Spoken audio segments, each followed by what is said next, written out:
देखो पांचवा प्रश्न है, वह अनुपात ज्ञात कीजिए जिसमें बिंदुओं ए 1, -5 और b -4, 5 को मिलाने वाला रेखाखंड x अक्ष से विभाजित होता है। सेम एग्जाम्पल हमने किया है लेकिन वो y अक्ष से विभाजित हो रहा था। y अक्ष से विभाजित हो रहा था इसलिए हमने x निर्देशांक 0 किया था। यहां पर x अक्ष से विभाजित हो रहा है इसलिए हम y निर्देशांक 0 करेंगे, क्योंकि x अक्ष पे, पूरी की पूरी x अक्ष पे y निर्देशांक 0 होता है किसी भी पॉइंट का। ठीक है, इस विभाजन बिंदु के निर्देशांक भी ज्ञात कीजिए।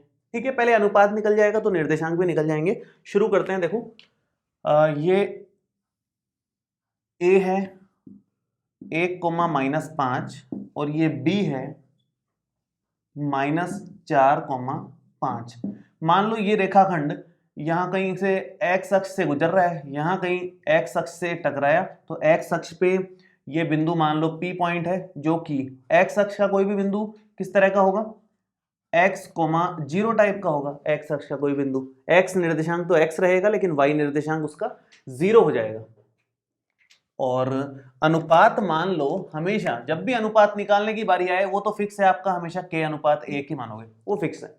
तो k अनुपात 1 में विभाजित कर रहा है मान लो। अब आप विभाजन सूत्र लगा दो, यहां पर मैं इधर कर देता हूं।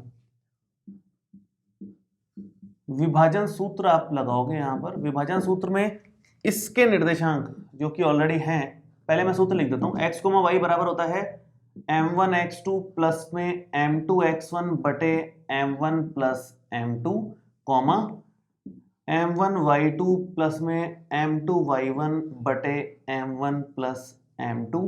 अब यहां रखो, ये बिंदु तो ये रहा x, 0, x, 0 बराबर क्रॉस करके देखो, x निर्देशांक को क्रॉस करो, k गुणा -4, तो k गुणा -4 प्लस में 1 गुणा 1, 1 गुणा 1 और बटे में k प्लस 1,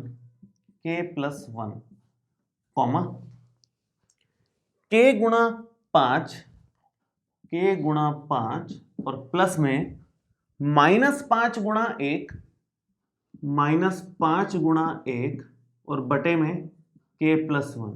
ठीक है, तो ये x, 0 हो जाएगा। देखो माइनस का 4k प्लस में 1 बटे k प्लस 1, कॉमा ये हो जाएगा 5k माइनस का 5 बटे k प्लस 1। ठीक है, अब आप ध्यान से देखो तो कंपेयर करोगे, x तो इसके बराबर है, मैं लिख ही देता हूं एक बार।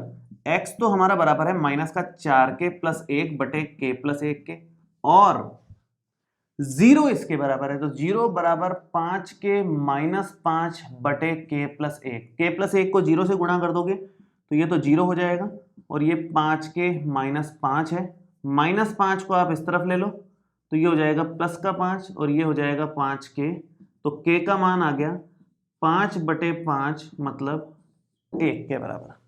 k का मान आ गया 5 बटे 5, 1 के बराबर। ठीक है, अब k का मान यहां रख दोगे आप, तो k का मान यहां रखने पर क्या बनेगा, देखो x का मान आ जाएगा माइनस का 4 गुणा 1 प्लस 1 बटे 1 प्लस 1, -4 प्लस 1 बटे 2, 1 प्लस 1 2 हो गया, तो ये आ गया माइनस का 3 बटे 2, -3 बटे 2। तो x भी निकल गया, k भी निकल गया, सब कुछ आ गया। k का मान 1 आने का क्या मतलब हुआ, अनुपात कितना हो गया, 1:1। तो यहां पर लिख देता हूं मैं, क्या फाइनल कंक्लूजन आया कि अनुपात तो हमारे पास आया है 1:1, k का मान 1 है, k:1 के हिसाब से, और जो बिंदु आया है बिंदु P वो हमारे पास आया है माइनस का 3/2। भाई बिंदु P क्या है, x, 0 है, x का मान कितना, -3/2, 0। ये बिंदु P आ गया, ये फाइनल आंसर आया है। कहने का मतलब क्या है, तो मेन जो इसमें ध्यान देने वाली बात ये थी ना कि x अक्ष से विभाजित हो रहा है, तो उस टाइम x अक्ष का बिंदु आप x, 0 अज्यूम करोगे, और y अक्ष से विभाजित होता है तो y अक्ष का बिंदु आप 0, y अज्यूम कर सकते हो। मैं यहां लिख भी देता हूं अगर आपको दिमाग से निकल गया हो, तो x अक्ष का कोई भी बिंदु आपको अज्यूम करना है तो आप x, 0 अज्यूम करो, और y अक्ष का कोई भी बिंदु अगर आपको मानना है तो आप 0, y मानो, क्योंकि y अक्ष के बिंदु पे x निर्देशांक 0, x अक्ष के बिंदु पे y निर्देशांक। बस इतने सी कहानी। तो काफ़ी इंपॉर्टेंट और अच्छा क्वेश्चन है, अच्छे से करना है इसको।